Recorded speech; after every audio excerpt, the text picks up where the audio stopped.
see me advance it.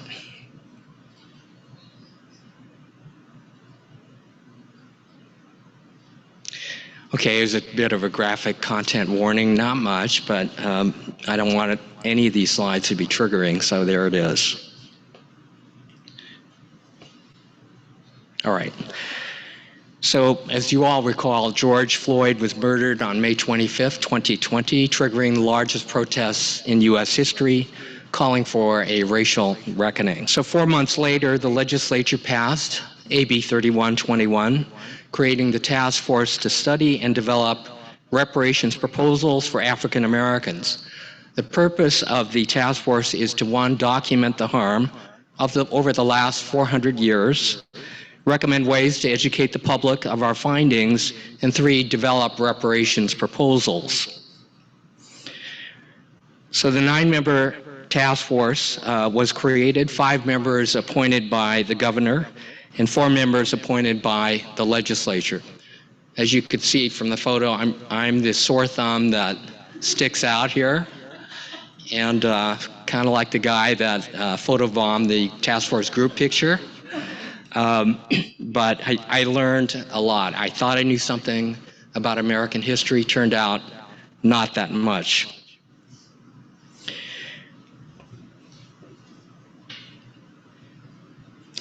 So on June 1st, 2022, we published a sweeping, nearly 500-page report drawing a through line from the harm of 246 years of slavery, 90 years of Jim Crow and racial terror, and decades more of continuing discrimination, resulting in today's outcomes, which are at once shocking but sadly not surprising. 1 year later, on June 30th, 2023, the task force submitted its final report, a groundbreaking 1,100-page tome with more than 115 recommendations for repair, including compensation and policy reforms in housing, education, criminal justice, healthcare, employment, housing, and environment and infrastructure, and in other areas. So the question is, why is California leading the nation on this issue? Well, let me recite some history. The Civil War ended slavery in 1865, but about 5 minutes after Robert E. Lee surrendered, the South was determined to reinstate laws and ways as close to slavery as possible. And no wonder, for 246 years, the U.S. had built one of the largest and most profitable enslaved labor economies in the world. The U.S. enslaved population was almost 4 million, and cotton was the economic engine that powered the entire country. Every sector of white society benefited from, participated in, or was complicit with slavery, including almost every major Christian denomination, colleges and universities, plantation owners in the South, and industrialists, banking and insurance companies, and big and small businesses in the North. The nation's Constitution protected slavery and gave Southern states outsized political power. Half of the nation's pre-Civil War presidents were enslavers while in office. More than 1,800 congressmen representing 37 states once enslaved black people. At the end of the Civil War, Congress seized land from wealthy Southerners, intending to distribute 40 acres to each formerly enslaved person to establish economic means to be self-sufficient. In January of 1865, 400,000 acres from South Carolina to Florida were deeded to 40,000 formerly enslaved who settled on and worked the land. But by April, Lincoln had been assassinated. Just 4 months later, Vice President Andrew Johnson assumed the presidency, declaring, "This is a country for white men, and by God, as long as I am president, it shall be a government for white men." Johnson rescinded the land reparations program and ordered the black settlers to leave their land. Land reparations was scrapped to assure peace among the states, but at an incalculable cost to formerly enslaved people. During that 12-year post-Civil War period known as Reconstruction, Congress tried to give newly freed black Americans access to basic civil rights like the right to vote. But white Northern support for Reconstruction collapsed. And to resolve the contested presidential election of 1876, Republicans and Democrats cut a deal to withdraw federal troops from the South, effectively ending Reconstruction. States, including California, passed literacy tests, poll taxes, and created other devices to prevent black Americans from voting. In 1867, black turnout was 98% in Virginia. After Virginia's voter suppression laws, black voters dropped from 147,000 to just 21,000.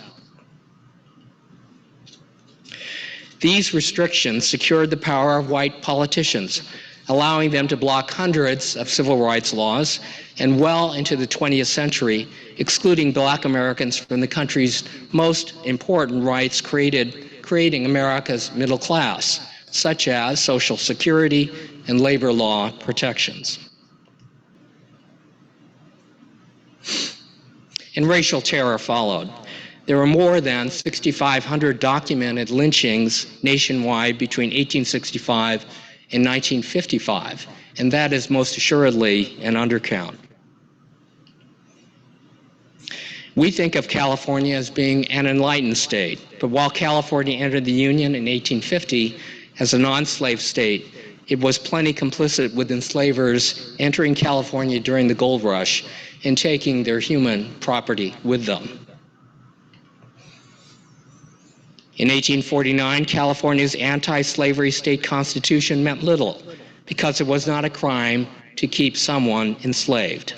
From 1852 to 1855, the legislature passed fugitive slave laws, allowing persons escaping enslavement to be chased down, brought before a court, and sent back to the South, even though they had been living in the free state of California. So what you're seeing on the slide is some of the legal challenges and litigation that happened arising from that period. In 1850, California banned African Americans from testifying against white people in court. 2 years later, the California Supreme Court likewise barred Chinese Americans from testifying against white people. The result? Whites could commit crimes against African and Chinese Americans with impunity. And much of Jim Crow found its way into California. Democrats rose to power in 1867 by vowing to fight against any new law that would make African Americans, Native Americans, or Chinese Americans equal to whites. White supremacy groups flourished in the West. By the 1920s, California was known as a strong Klan state, with sizable chapters emerging in San Francisco, Los Angeles, Oakland, Fresno, Riverside, Sacramento, Anaheim, and San Jose.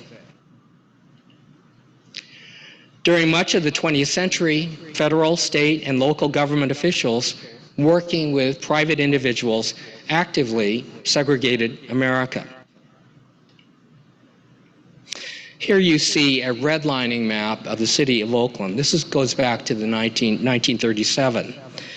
When you align the redlining maps of the 1930s through the 1970s, created by lenders to exclude African Americans from being able to federally access federally insured loans, and you line those maps against today's maps of the most ultra-segregated, the most impoverished, the most underserved and polluted neighborhoods, they align exactly. The discrimination of the not-so-distant past created our present. The Federal Housing Administration, the Veterans Administration, and the Homeowners Loan Corporation helped millions of mostly white Americans buy houses while refusing the same opportunity to black Americans. Between 1934 and 1962, the federal government had issued $120 billion in federal home loans, 98% of which went to white people. California became a leader in racially exclusionary policies.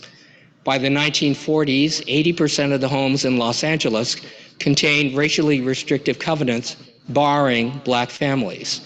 And when black families moved into white neighborhoods, resistance followed. This photo here depicts LA neighbors William Bailey and Roger Duncan amidst the rubble of Bailey's bombed-out living room. Duncan's home was also bombed. City officials zoned African neighborhoods as commercial or industrial, regardless of their residential character, thereby enabling polluting industries to locate there, lowering African American property values while enhancing the value of white neighborhoods. So consequently, for example, in Los Angeles, African Americans are 75% more likely to live near hazardous waste. Black children are 3 times more likely to have elevated levels of lead in their blood. Compared to white Californians, black Californians are exposed to 40% more particulates from vehicles. The construction of freeways, BART, polluting industries, commercial and upscale residential developments, and parks, all of which vastly increase productivity and wealth for the entire region, were often routed through African American communities, destroying their homes and their businesses.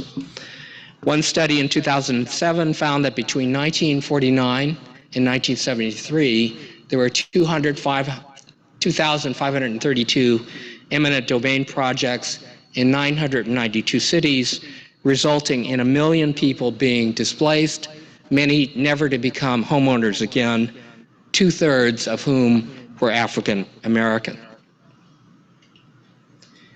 In 1956, so-called urban renewal policies enabled San Francisco to condemn and tear down the Fillmore district, resulting in 20,000 African American residents being displaced, 883 African American businesses destroyed. 10 years later, in the 1960s, the city decided that Japantown was blighted and used eminent domain to destroy property owned by Japanese Americans, including a 4-flat hotel my family owned, reducing Japantown from 44 blocks to just 4.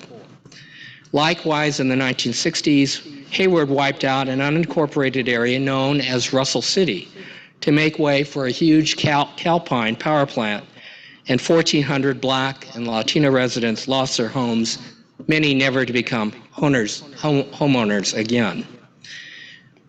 The nation was enriched not only by 2.5 centuries of free labor and generational enslavement, but also by the iterations of racial exclusion that continued for more than 100 years thereafter into modern times, resulting in cumulative compounding and cascading consequences. If you only remember one slide from this presentation, let it be this one. The history of racial exclusion is depicted as an arc of about 4 centuries, during which racial oppression predominated, and only in recent years did it begin to retreat. Even this image is highly misleading in that it suggests that in 1954, when the Supreme Court outlawed segregated schools in Brown versus Education, it ended segregation. Far from it. Fierce resistance to the struggle for equal rights occurred all over the nation. This arc gives you an idea of the enormous long-term cost of discrimination to African Americans. With respect to housing and education, America is as segregated today as it was in the 1940s. The wholesale exclusion of African Americans from equal education, employment, the benefits of the New Deal, federally insured home loans, the ability to live in the suburbs, and other opportunities has resulted in white households having 9 times more assets than black households, black people having shorter life expectancies than the rest of the population. And for example, as of 2021, in San Francisco, modern city, black infant mortality rate was 5 times that of any other ethnic group, and huge disparities that persist in housing, in houselessness, policing, criminal justice, and almost every aspect of American life that matters. So reparations is not a handout. It is not welfare. It is a debt owed for wrongs of the past 400 years, resulting from stolen lives, stolen wages, property, and opportunities, which in turn created wealth for others. To those who would say these wrongs happened a long time ago, so why should today's taxpayers have to pay for it? I say these wrongs morphed into different iterations that over the decades followed the end of slavery and continued to the present day. Moreover, this debt is a collective one, just as any other societal debt that the nation incurred years, decades, or even more than a century ago, such as from wars, public works projects, natural disasters, human-caused wrongs, pension and social security disbursements, and other entitlements. For example, a 2013 analysis of federal payment records revealed that the government is still making monthly payments to relatives of Civil War veterans. So, on June 29, 2023, after 2 years of intense work, the task force convened its last hearing to present an exhaustive 1,100-page final report to the legislature.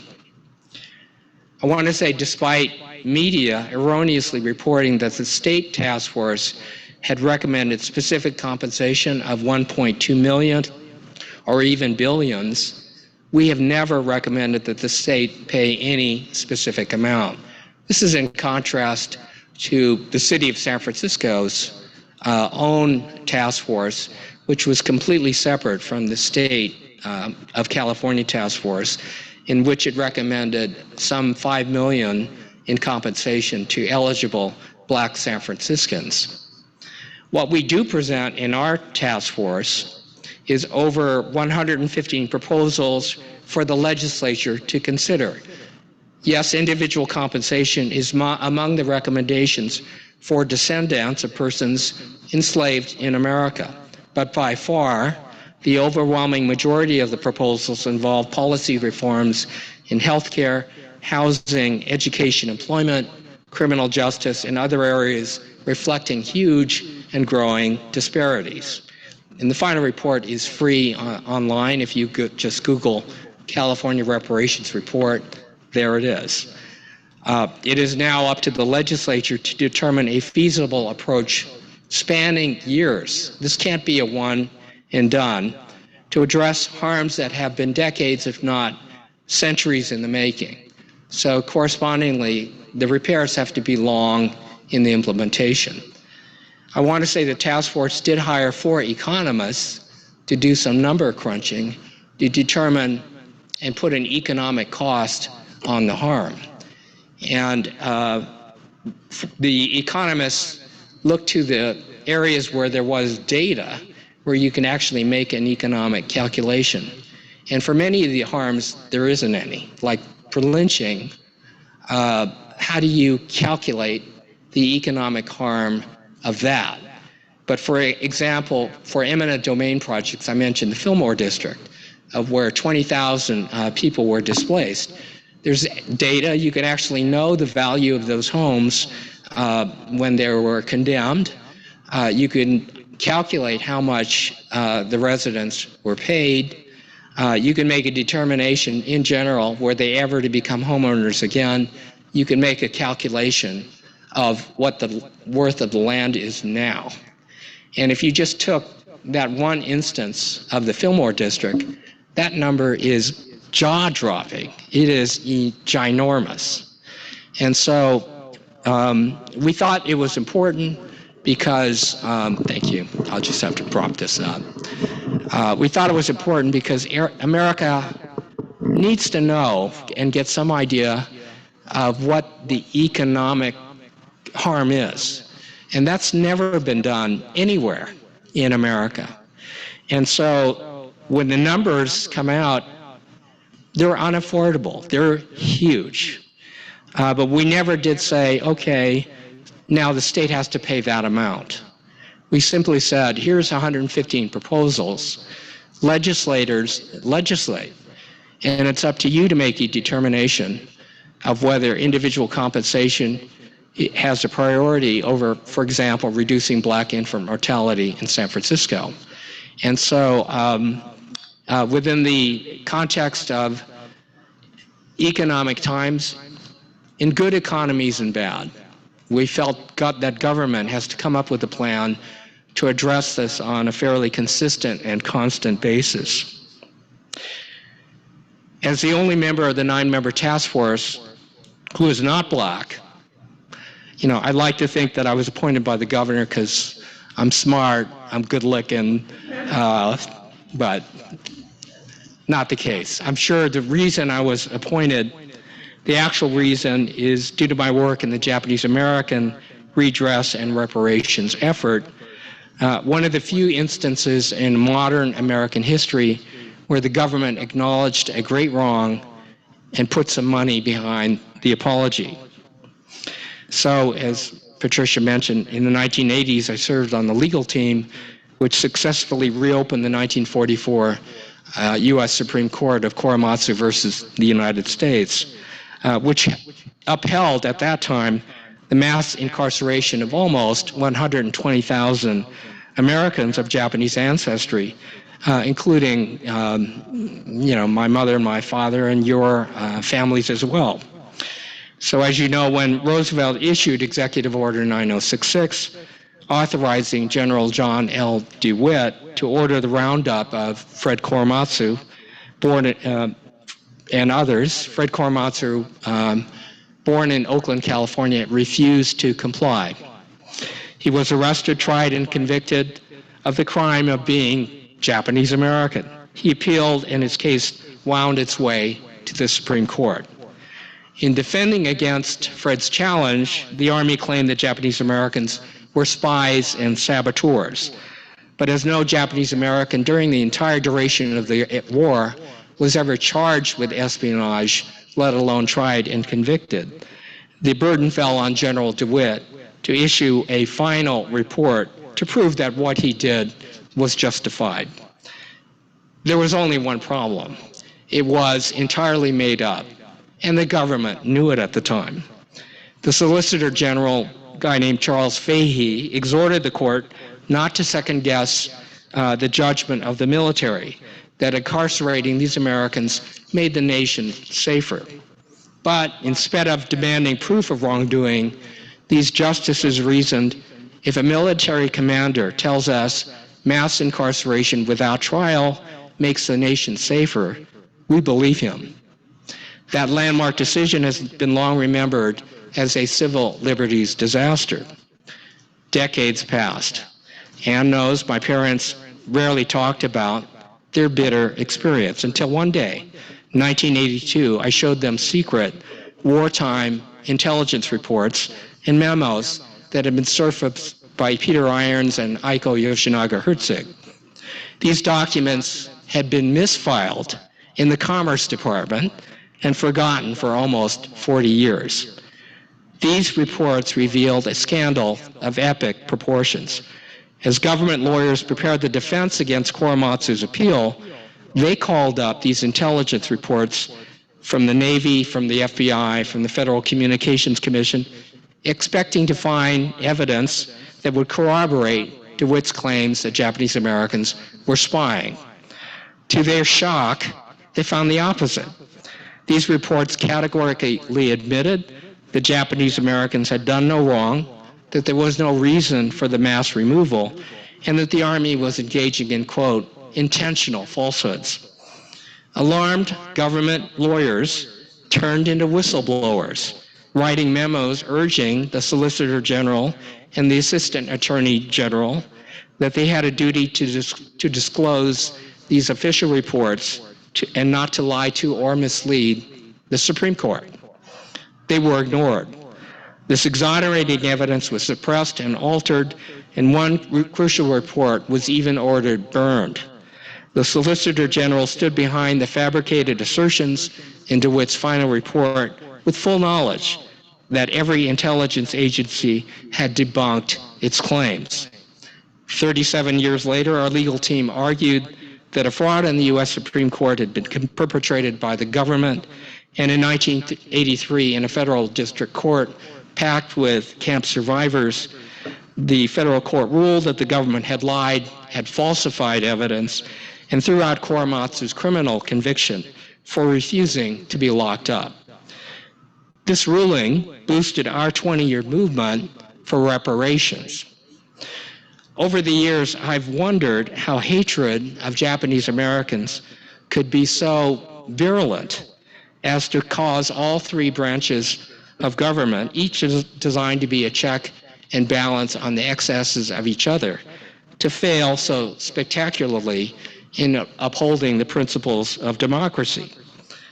Before serving on the task force, delving into the institution of slavery and its aftermath, I viewed the incarceration of Japanese Americans as a standalone example of anti-Asian hate. I view it differently now. Now I view it as merely a subchapter in a racial pathology that began long before the first Asian American arrived on this country's shores. While there's no equivalence between 4 years in a concentration camp and 400 years of racial oppression, the state's history is rife with instances of how what began as anti-black animus so easily morphed to target other people of color too. In the 1950s, California's legislature got busy passing anti-black laws. However, as the African American population in California was small at the time, hate groups mainly terrorized Chinese communities. 352 lynchings occurred between 1850 and 1935, including of 8 black Californians, but mostly of native Chinese and Latino Americans. By 1882, Congress passed the first travel ban, the Chinese Exclusion Act. Into this ultra-racist era, the J-Sei, the first generation Japanese American immigrants, landed here, triggering policies that targeted our families, like the Alien Land Law of 1913, barring immigrant Japanese Americans from owning most kinds of real property. So in 1942, I think you can relate to this, when Bay Area Japanese Americans were herded into the horse stalls at Tanforan Racetrack, which is now, of course, a shopping center, but then was a racetrack surrounded by barbed wire and machine gun towers and made into a makeshift military detention camp. These Japanese Americans didn't miss the irony that the racetracks, restrooms, and drinking fountains were segregated by signs reading white and colored, indicative of how deeply Jim Crow had infected California and how anti-black policies so easily shifted to make the incarceration of Japanese Americans so normal as to be beyond question. But while the racial animus of against Asian Americans ebbed and flowed, the targeting of black people remained constant. Today, many Japanese American groups are supporting reparations for African Americans. We've launched this endorsement campaign, of which there are about 604 endorsing organizations, saying it's time for the legislature to at least study this.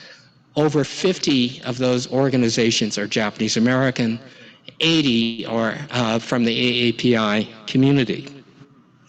Why is that so?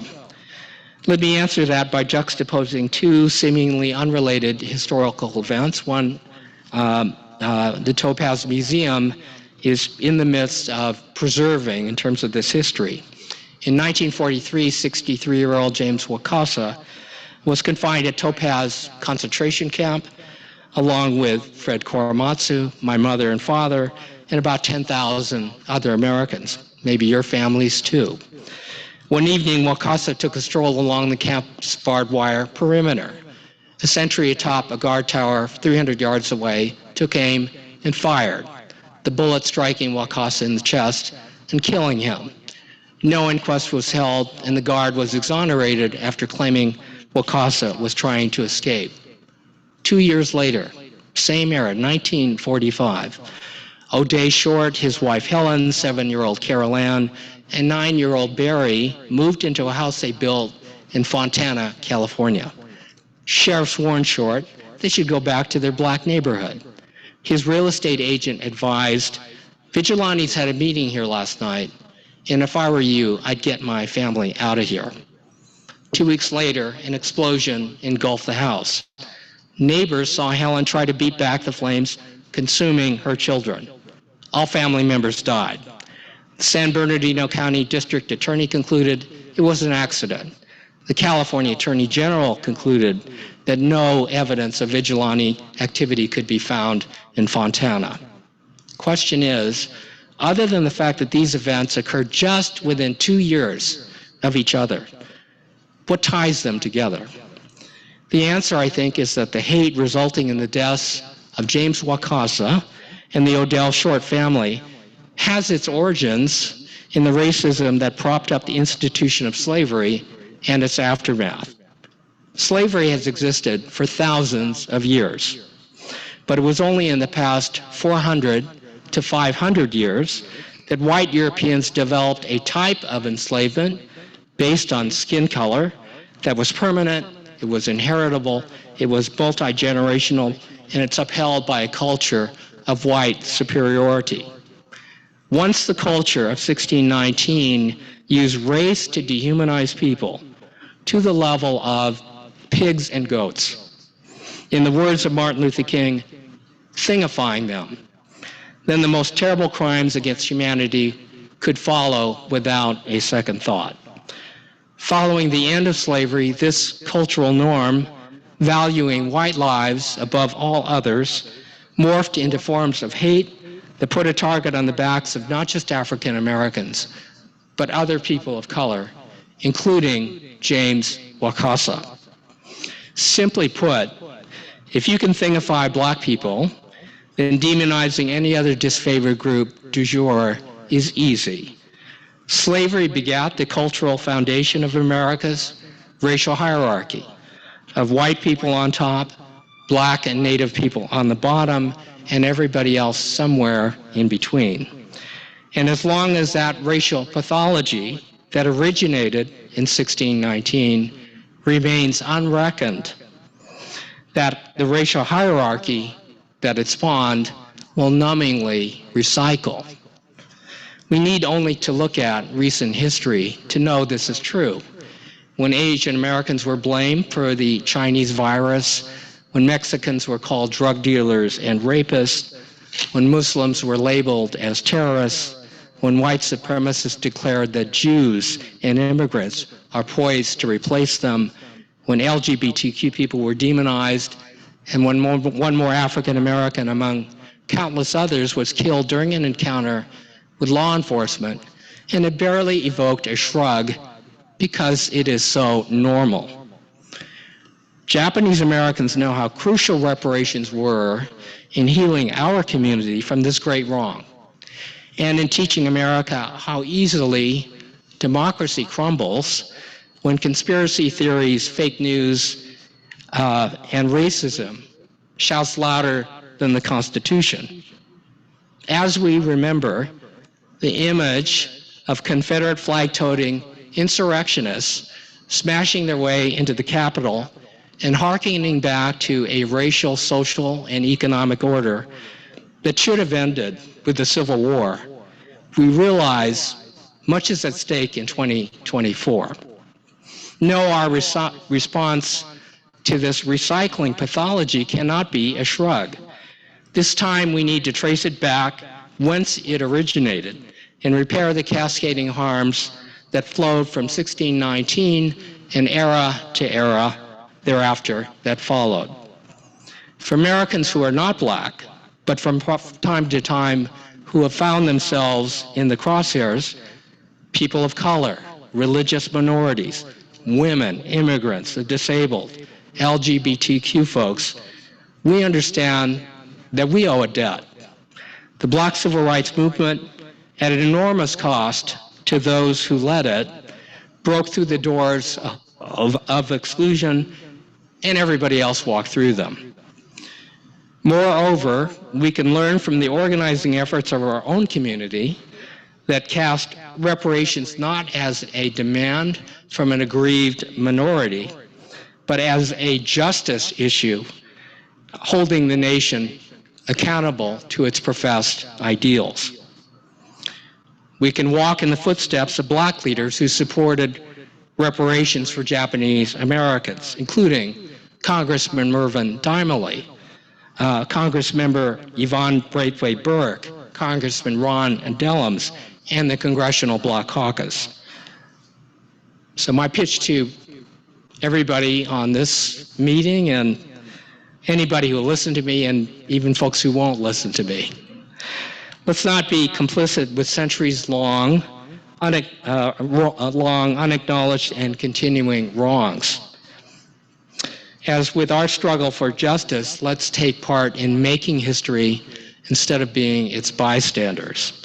Let's remember each time that America has owned up to its wrongs, repaired them, and become more inclusive and more faithful to its ideals, it has become stronger, better, and a more perfect union. So I thank you for having me, and we'll open it up for questions. I'm just imagining you on this committee and the role that you're playing. It's hard not to compare it to the redress and reparations movement, but separating that, I'm trying to think, how did you guys even think about strategy for this? Like, why separate it by California first? Like San Francisco's doing their own city one, you've got the California one. Why not go national in the way that J-Sei did? And I'm sure there's lots of good reasons, but I'm just curious, like, how to push this forward because it's so damn big. I can't even imagine how you guys are coming through. I'll give you sort of the quick overview. Yeah. So you should remember the beginnings of our call for reparations for Japanese Americans began 1969, 1970 with Edison Uno, and led by third-generation Japanese Americans calling for an accounting of what happened. And so that was followed by a study bill, I'll call it, in 1980. It wasn't a money bill, it was a study bill, creating a commission to look into what happened because most of the country had no idea that it had concentration camps in which Americans were forced into at gunpoint. And so 10 hearings across the country were held. Over almost 800 witnesses testified, and people heard these stories, including in our own community for the very first time, about family members who were arrested and some never to be seen again, about folks like Wakasa who were shot in camp, people who died, about property losses and so on. And these were stories that even Japanese Americans had no idea of their own loss because they didn't talk about it. And so that led to sort of a national awakening. And so in 1988, the money bill, the Civil Liberties Act of 1988, was approved by Congress, and it provided $20,000 per surviving camp internee. And so if you died before the legislation passed or died in the camps, you got nothing. Your heirs got nothing. It was really, you had to be alive at that time. So out of 120,000, about 80,000 actually received compensation. So 1989, Congressman John Conyers of Detroit proposes the original version of H.R. 40. And the original version of H.R. 40 was our 1980 bill, the study bill, not a money bill, just to study reparations. And for many, many years, very few co-sponsors, like a handful. It's got about 200 co-sponsors now. Conyers has long passed, and others have taken up the cause, but it's never brought to a floor vote. And so for almost 40 years, it's languished there, indicating that Congress does not have the political will to even study reparations, let it alone do anything about it. So, and it gives you some idea of the racial hierarchy that I just talked about. Japanese Americans were able to say, okay, you know, this is a legit issue. Let's study it. Black people? No. And so that's the irony. So after Mr. Floyd was murdered on May 25th, 2020, AB 3121 creating a task force to study it was propelled through the California Legislature. The harm is largely federal. The Constitution sanctions slavery. The political structure, the economic engine of the country was based on slavery. The remedies should come from the federal government. The federal government has the resources to really, truly provide reparations. But Congress is not going to take this up. So the states, California has gone ahead. Shirley Weber, now Secretary of State, this was her legislation. And so this 1,100-page report is really the report that H.R. 40, if it ever passed, would have produced, I think. It has 13 chapters on the historical portion, beginning with enslavement, 246 years. The next chapter is racial terror, in how the racial order was enforced. Next chapter is political disenfranchisement, as to how it was perpetuated. And then the next chapter is on segregation and housing, because once housing is segregated, everything else flows from that. Segregation in education, segregation in healthcare, segregation in policing, and everything else. And so that's the sad story. So California's gone ahead. New York has passed, like last month, is similar legislation for a task force. Illinois has passed it. There are a few states now considering it. And then locally, there's about 20 or 30 municipalities and counties across the country have created committees and task forces to study this. So that's how California ended up doing it. Just heard, I think a couple weeks ago, that 5 bills were presented to the California Legislature. So I was wondering if you could go over that and what the process would be. So yes, thank you for bringing that up. So the task force sunsetted July 1 of 2023. And we presented 115 recommendations to the legislature. If you break it down into their subparts, there's actually 335. And so the California Legislative Black Caucus, there are about 12 black legislative representatives in the Senate and the Assembly, are now trying to figure out a plan to introduce these proposals into bills. In addition, there are other legislators who are interested in submitting their own bills. And so there was a package that was announced on the end of January and in February 1. None of them call for individual compensation. And so that became a headline because when San Francisco came out for its demand for compensation of $5 million, that got national headlines, and it created so much backlash that I think it created an environment that the legislators wanted to, at least propose things that were palatable in a year that's going to be a very challenging economy. So some of the bills have to do with career technical education, increasing the number of black students. Some of it has to do with black health care, making housing subsidies to allow first-time homeowners to buy, and this sort of policing is another part of it. But this is just the first of many that's going to be forthcoming. So the Legislative Black Caucus is going to be submitting its own sort of universally agreed among them bills, and 14 have been rolled out. But there's more to follow as individual legislators, including members of the Legislative Black Caucus, will introduce their own bills. So the process is starting. I was concerned about it because when we sunsetted, the last 2 years of really, really hard work are not going to matter. All this scholarship and everything that went into it is not going to matter unless the next 2 years and longer matter. So the legislators are proposing like a 3-year rollout, and in last month, the first of many, I think, came out. So that's good. For you.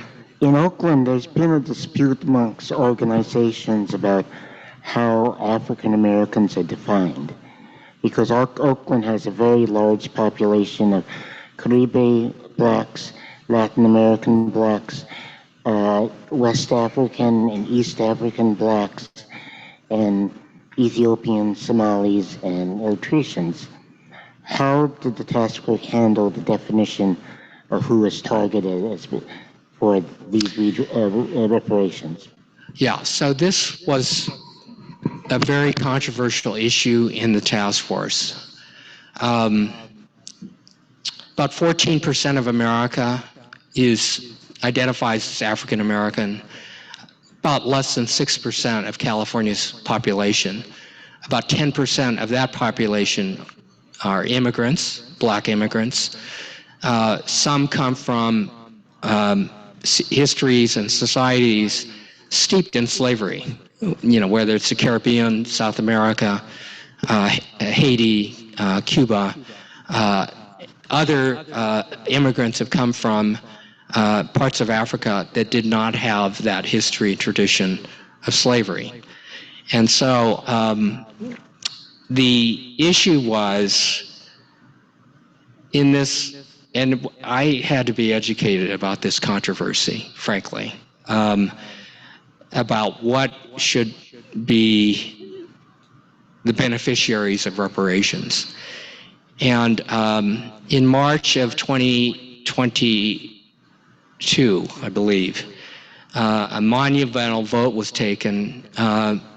The issue was, should reparations, cash reparations, go solely to persons who can trace their lineage to an enslaved person, or who could at least prove their presence in America here by 1900, in which they would be presumed to be a descendant of an enslaved person or a descendant of a free black person in America.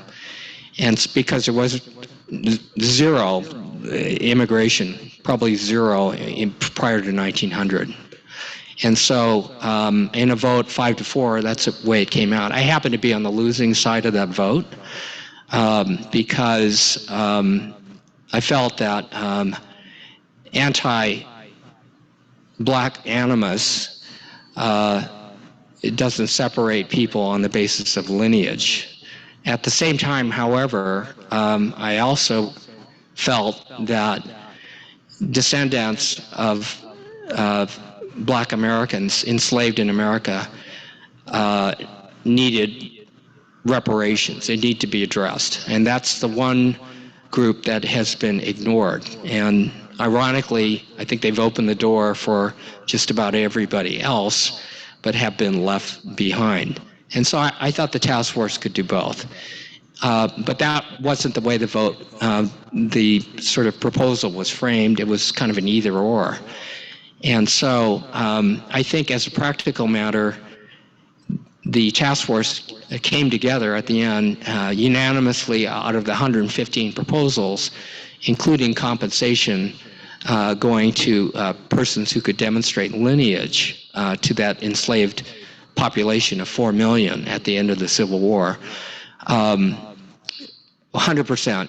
It was unanimous on the task force, despite that earlier split vote. And out of 115 proposals for repair, there's probably half a dozen that involve compensation, and it is proven by lineage or tracing one's lineage. But the rest of the proposals are policy-based, and with good reason. For example, I mentioned black infant mortality being 5 times any other ethnic group. And to solve that problem, which is systemic, it reflects a prejudice deeply embedded in the system of anti-black animus. We're not going to solve and reduce black infant mortality by tracing lineage. It's more has to do with getting more black medical providers, educating and providing access to medical care and medical facilities and so on.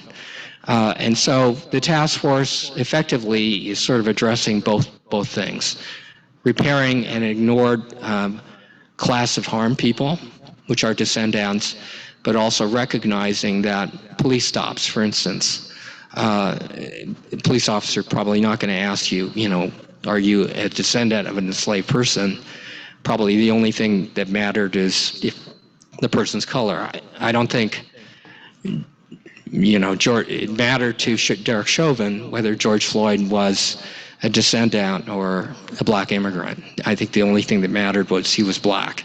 And so I think the task force final position was to address both, but it was controversial at the time.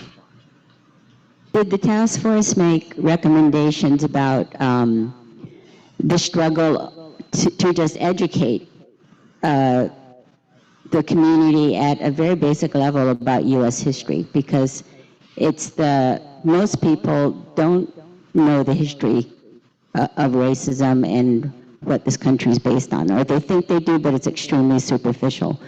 And to me, that's a huge obstacle, and it's magnified by the fact that there's a really active fight by the right wing now to eradicate what education has existed, right, in the universities. So did the task force deal with how to, or have thoughts about how to try to lay a better foundation for the political atmosphere needed to win reparations? So thank you for that question. Everybody learned something on the task force, and these are legislators, the 9 members, they're people pretty steeped in this history. Everybody learned something. I thought I knew something about American history. Turned out not a whole lot before taking this deep dive. And if our knowledge of California's history in its complicity with the institution of slavery was not much, you can imagine the average person in the public that thinks this is about slavery. It is not. Slavery, it began with slavery, and then it continued and morphed over the years. So what you're getting at is, in order for legislation to pass, in order for legislators to have the political courage and will to do this, you have to have an educated public. And so I think the intellectual foundation, the study phase of this movement has been helped along by the task force. But the rest of it now is educating the public. And so following the end of the task force, a cohort of task force members, along with black organizations, California Black Power Network, which is a organization of 39 black-led organizations, and the Equal Justice Society are co-leading the statewide public education campaign. And that is undergirded by a multiracial steering committee, of which Japanese American AAPI groups are participating, to spread this out. And so we're just beginning this process of doing a public education campaign to let people know. And the opposition to reparations pretty much typically falls into 4 or 5 buckets. One bucket is California entered the Union as a non-slave state. Why is California involved in this? And the explanation is my presentation. California was deeply involved in this. Another argument is it's too late. It's happened a long time ago. Terrible thing happened, but black people should just move on and get over it. And again, part of this education is it's not over, it just morphed into one form or another, and we're living with these compounding, cascading consequences. Another argument is not my fault. I wasn't an enslaver, I didn't enslave anybody that didn't pass any discrimination laws, why should I as a taxpayer have to pay for it? And the answer is this is a collective debt. The whole society benefited. I mean, there's huge profits to be made by separating America into black and white and everybody else in between. You can go into any city and look at the profits that were just reaped from racial segregation in housing, let alone slavery and other things. So the idea of a collective debt, I think, has to be put forward. Another argument is it's unjustified, and again, this is the educating people about the cascading, compounding impact. It's kind of a variation of the argument of black folks should just work harder. You know, this is a colorblind society. The playing field is level. It's reflected in kind of, sadly, the latest Supreme Court cases. The way you stop discrimination is stop discriminating and just treat everybody equally. Well, you know, anybody that looks into this and the data shows it's so unequal. I think the last argument is what about all the other groups that have suffered? And it's really kind of a proxy argument, basically saying, since our society can't solve for all at the same time, we're not going to solve for anybody, especially black people. That's not how progress is made. And even though we can't solve for everybody all at the same time, we need to address at least this harm that has been ignored for centuries and full of broken promises along the way.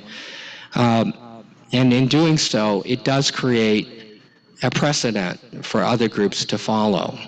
So, but we get that a lot. What about this group? What about that group? And I think it's kind of exposing the rhetorical architecture of that argument to find out what they're really saying. And I think what they're really saying is, you know, we're not going to solve for black people, no way. And I think we need to shine a light on that. But that's the kind of public education that this statewide campaign is going to do. But I think there are very reasonable answers to each of it. And another argument is it's too much. We can't afford it. And I think like societal collective debt, which are huge, whether it's natural disasters, whether it's remedying Superfund pollution sites, whether it's wars, we got to find a way. And it reminds me of the Bay Area, you know, remember when teachers were launching a campaign to pump more dollars into support of public schools. There was a bumper sticker that said, if you think education is expensive, try ignorance. And that's true. Education is expensive, but the alternative is super expensive. And we're seeing that now in houselessness, public safety, in unemployment, in all the things that's tearing society apart. So, like John Taiichi's remark is, how can we afford this? How can we not afford it? And and some of this stuff is very doable. Like on your education thing, part of the task force function is we hired 2 UC Berkeley School of Education professors to begin to convert the history section of the report into high school curriculum. And other things California is on its way of doing, it just needs to expand it. Like programs to increase the pipeline of students who will eventually go into medical school or be black medical providers within the community. So we're redefining in terms of what the task force recommendations say about what reparations is. It is not a check in the mail compensation is absolutely part of it, but we're talking about systems change, culture change, shining a light on this erased, buried history. And I think that's the shift that we're trying to launch. Hi, thanks a lot. I'm feeling very encouraged, and I think that, as someone, I think I'm somewhat typical in that a lot of the information I had about reparations or what was happening was through the Chronicle, which was blasting the cash reparations, and I think that that really threw a monkey wrench into the works, because I think there's another pocket of people, which is there isn't a way to do this fairly. And look, they're already fighting about this anyway within the Black community. And I think that what the state group has come up with, which is that is one piece, but there are all of these other programs that really are what will improve your life. And I'm also thinking that by putting more emphasis on different pathways into professions for minorities or home ownership and trade schools and things like that, that will end up opening avenues for other minorities as well. Because I don't think it will be just that you have to prove that you're Black to get into these, to benefit from these programs, or more ways for people to be first-time homeowners, but it will still reach that population that has been so impacted by racism for so many generations. So to me, that's really hopeful. I hope the legislative process can grind on a little faster than before. I think they're making a good faith effort that begins. I do think, as with the other advances of the Black Civil Rights Movement, it's redounded to the benefit of a lot of non-Black people. I do want to emphasize we need to make sure it gets to that population that has been so ignored. But you're right, when you change the country, it opens the door for everybody. On your comment about the news media, tell you a story. So Stephanie Elam, she's a CNN reporter, wrote a nice piece on reparations and the task force. And during the interview, sidebar, I said, the task force has never recommended that the state pay, 1 point something million per each eligible Black Californian. We never recommended that. You won't find it anywhere in the 1,100-page report. And we didn't prioritize compensation as more important than, as I said, reducing Black infant mortality.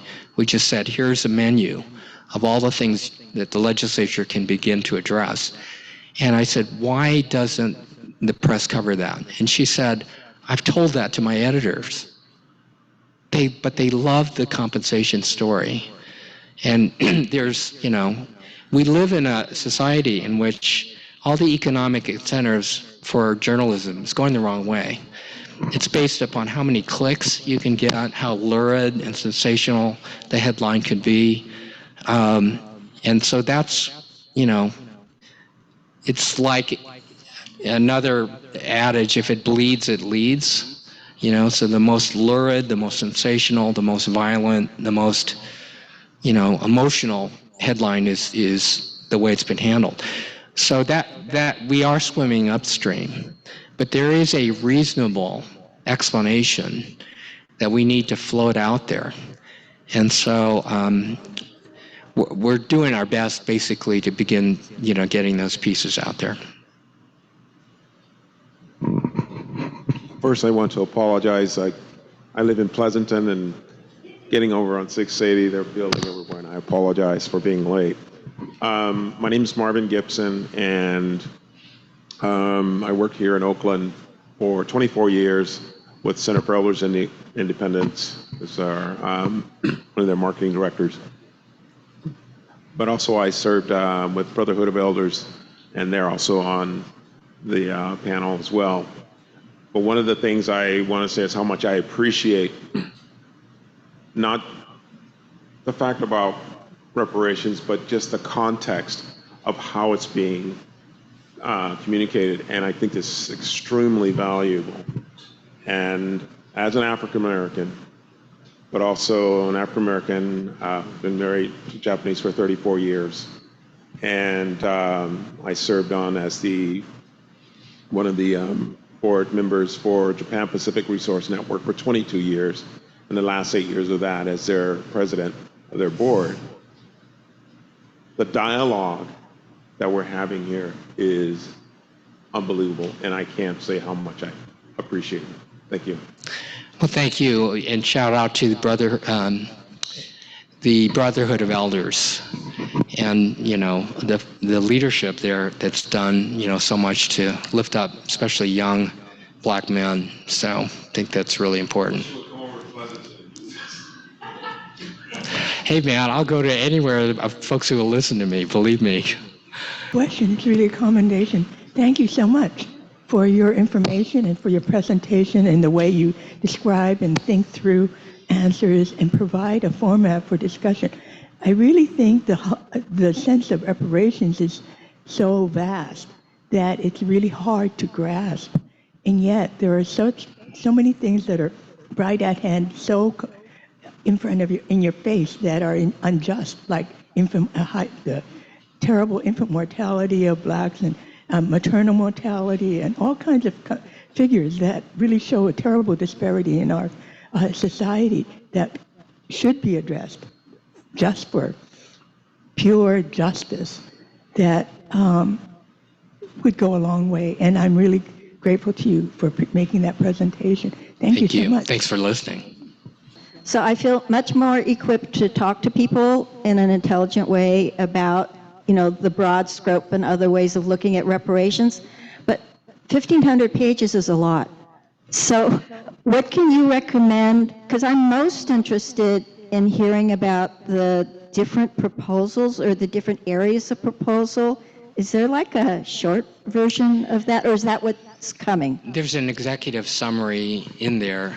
It's also broken down by chapters. So for example, if you're interested only in the recommendations, you can click on that button and sort of scan it. Or for example, if you're interested in housing, you can see that. It's written by lawyers and PhDs, but you don't have to have that to understand it. It's very clearly written, lots of graphics, lots of photographs. But you're right. I mean, the strength of it is so comprehensive, but the weakness is it's so comprehensive. And so we want to get artists and creators and others who will create smaller derivative works of that. So for example, we've got influencers that have done 15-second TikToks, just, to get the ideas going.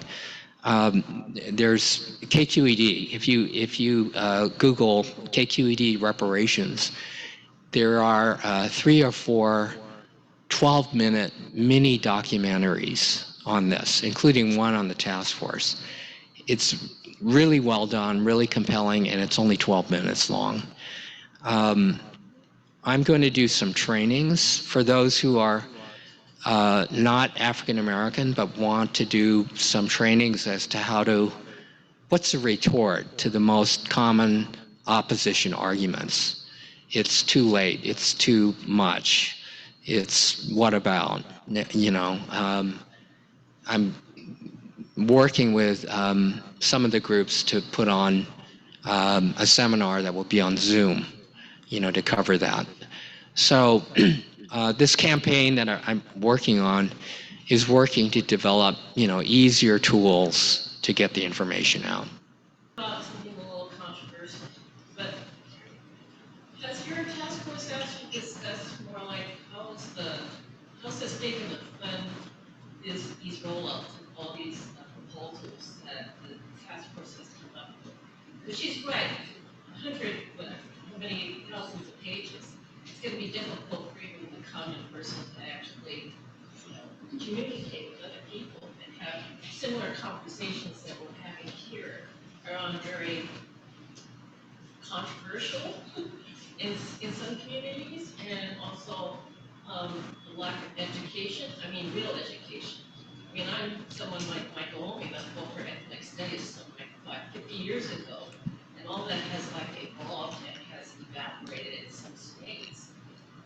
But also, how is the state's going to be able to fund this when the governor is already calling for, there's a deficit, we're going to have to, make some budget cuts here and there. How is he going to be able to project these proposals out there? I mean, I just saw a billboard here in Oakland where 3% of the military spending, if it could be cut, can actually prevent starvation that's going on in our own country. If you think about that in Gaza right now, in terms of how much money they're actually putting on the line for Ukraine, Taiwan, Yemen, Syria, Israel, in exchange for, beefing up the border, deportations, detentions, things like that. So how's all this gonna, I guess, not manifest, but how's it gonna, what's the dialogue to start moving that forward? So I think the answer is we have to take the long view on this. And California, as just one state, is going to go through good times and bad times. But it has to have a reparations agenda year after year in good economies and bad. And in some years, it won't be able to do as much as it can in, good times. The other thing is the it's too much argument could be applied to anything. So if you look at the cost of this 20-year war in Afghanistan, I mean, we're talking, I don't know how many, was it 8 trillion? I mean, it's an unfathomable number. It's incredible. And, or there's other costs. Every time there's a hurricane or a tornado that rolls through, huge costs. And I think it just has to be put on the agenda. It will compete, with other needs, but the idea of not addressing this, and it has to be weighed against the cost of doing nothing. The cost of doing nothing is enormous. Mass incarceration is enormous. Public safety issues are enormous cost economically.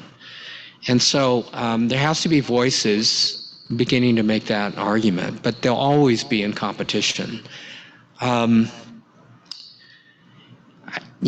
don't have an answer exactly, but of course, I'm old enough, and other folks are old enough here in this room, to remember those things where we all thought were impossible. Reparations for Japanese Americans, impossible. Ending segregation, impossible. So we have to start somewhere. Now, I will say, even the Japanese American movement was a 20-year movement, right? So, but we have to start somewhere. But I will also say, folks are talking about reparations like no other time in my lifetime. I mean, the idea that we'd have this conversation 10 years ago or 5 years ago was kind of like preposterous. So we have to normalize this issue and mainstream it. But I think we have to translate it in a way people understand. My recollection serves during the redress movement, the community wasn't really kept abreast about the rationale why things changed from the original proposal to what got passed. But it wasn't really passed unless they conceded some stuff, and it kind of came into the community kind of after the fact. And so the dollar amount, who was included, and all this seemed like there was a guy looking at reparations that it wouldn't apply to reparations when they had restrictions on the redress. Yeah. Well, I think the process was flawed. I mean, it really wasn't reparations in the sense of true compensation, but it was, I call it meaningful financial atonement. There were entire groups left out, not to mention people who died before the legislation passed. but Japanese Peruvians and the Japanese Latin Americans. I know, I had a conversation with John Tateishi when reparations were first being proposed, and he was thinking more like a number like 50,000 or higher. And I think Senator Yanoa said, do you want to protest or do you want to get something done? And so the 20,000, it's not a number based on anything. It's just a feel-good number that they felt they could get through the legislature. So, in some ways, the Japanese-American redress experience is not, applicable. But there are some lessons, on the other hand, that can be learned from it. And the community was very divided. And so it doesn't surprise me. I'm an outsider. I'm the only person who's not black on the task force. And lots of bitter exchanges over the last 2 years. And, the hearings are all recorded. Anybody can watch them. And, but part of it was just so emotional. When people were considering reparations, they're not thinking about some abstract policy issue. They're thinking about their own families. They're thinking about their grandparents or great-grandparents that were running from their lives from the South because of racial terror, and the Great Migration. And so, all the opportunities denied, the land taken, the wages they were cheated out of, is very emotional. And so I just think now, was part of the process, and it will continue to churn, but it's moving in the right direction. But is it perfect? No.